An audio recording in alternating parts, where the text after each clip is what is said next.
एही वीडियो रे आमे किछि सुनेष्टीय कोष उपरे पढ़िबा। ताले प्रथमे जानिबा कोन थिले गोटे कोष सुनेष्टीय कोष होई परिबो ना कोन थिले ना कोष भितरे झिल्ली आवृत कोष अंगिका थिले। ताले आ माने कोन एवं एही वीडियो रे आमे किछि झिल्ली आवृत कोष अंगिका विषय रे मध्ये पढ़िबा जहा कि कोष को सुनेष्टीय कोष बनाउछ। तेबे एबे चलो आमे कोषर किछि इंग्रेडिएंट उपरे पढ़िबा जहा समस्त कोष रे थाए। एठारे ये हेउची कोष झिल्ली। देखो मु एठी कोष झिल्ली रो चित्र अंकन करिछि। ई कोष झिल्ली मध्ये रे किछि डीएनए थाए। एही भली शेप रो किछि डीएनए थाए। एही डीएनए रो काम कोन ना एहा आनुवंशिक सूचना सब धारण करिथांती बा जेनेटिक इन्फॉर्मेशन सब क्यारी करिथांती।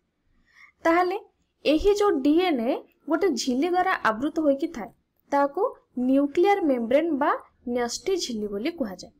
एवं एठी देखो एहा को आमे न्यूक्लियस बोली कहूचे। ताले एबे आमे प्रथमे न्यूक्लियस कोन ता विषय रे पढ़िबा। न्यष्टि कोन ना एहा एक मुख्य अंश। एहार झिल्ली होची दुई स्तरीय एवं छिद्र युक्त थाए। एही भली किछि एथरा छिद्र थाए। ताले एही छिद्र मध्य देई कोष जीवक ओ न्यष्टि मध्य रे आवश्यक पदार्थ गुड़िकर आदान प्रदान होइता। हला ताले एठी न्यष्टि कोन बुझिलो। तापरे आमे देखिबा एंडोप्लाज्मिक रेटिकुलम कोन। ताले ताहा एही भली किछि आकार होइता। एहा को एंडोप्लाज्मिक रेटिकुलम बोली कहा जाय।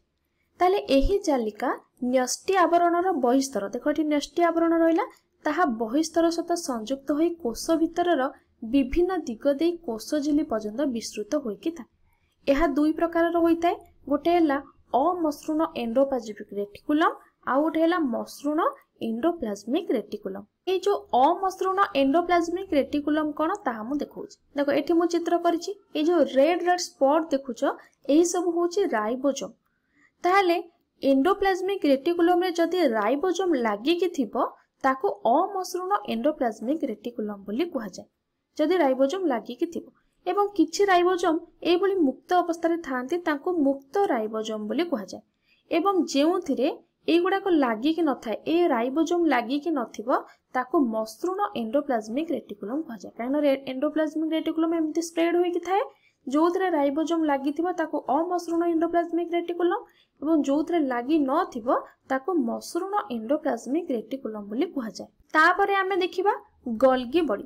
ये हेउची गोल्गी बॉडी। एहार आकार वक्राकार थळी बा चेप्टा नळी बा सूक्ष्म जालिका परि होई गोटिए परे गोटिए समांतराल भावरे एंडोप्लाज्मिक रेटिकुलम निकटरे रहिता। मसृण एंडोप्लाज्मिक रेटिकुलम रे थिबा राइबोसोम रे पुष्टिसार संश्लेषण होइथाय एवं एठी अमसृण एंडोप्लाज्मिक रेटिकुलम रे कोन होय ना स्नेहसार संश्लेषित होइथाय। हैला ताले एठी जो पुष्टिसार संश्लेषित होइथाय ताहा निधानी बा वेसिकल माध्यम रे गोल्गी बॉडी भितर को प्रवेश करिथाय।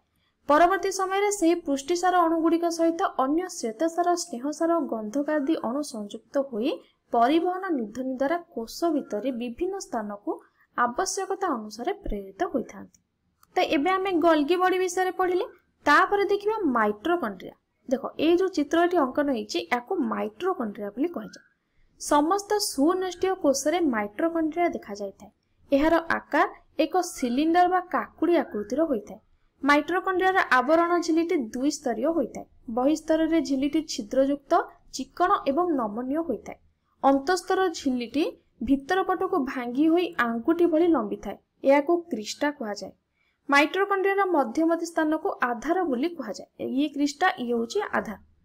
ताहले एठी एही माइटोकॉन्ड्रिया को आमे शक्ति केंद्र बोली कहिताउ। एटा भी केबे भूलिबा कथा नै। एही माइटोकॉन्ड्रिया को आमे शक्ति केंद्र बोली कहिताउ।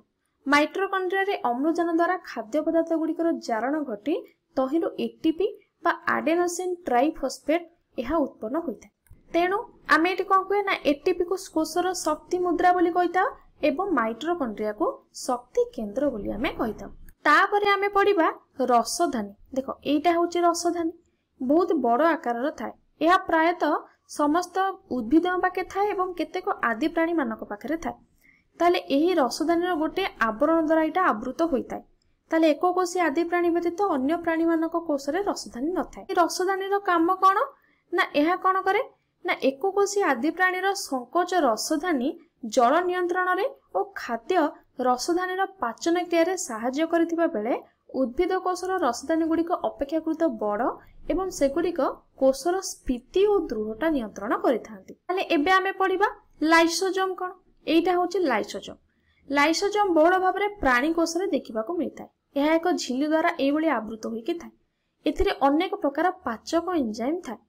लाइसोजोम को आमे कोषर पाचक थली मध्य कहिथाउ। अनेक समय क्षत कोष और मृत कोष बा सेमानकर अंगिका गुड़िक पाचन क्रियार साहाय्य छोट छोट अंश परिणत करिबारे लाइसोजोम संश्लिष्ट हेबा कथा जणा पड़िछि। हैला ताले लाइसोजोम को सेइथिपई आमे आत्मघाती थली बा सुइसाइडल बैग बोली आमे कहिथाउ।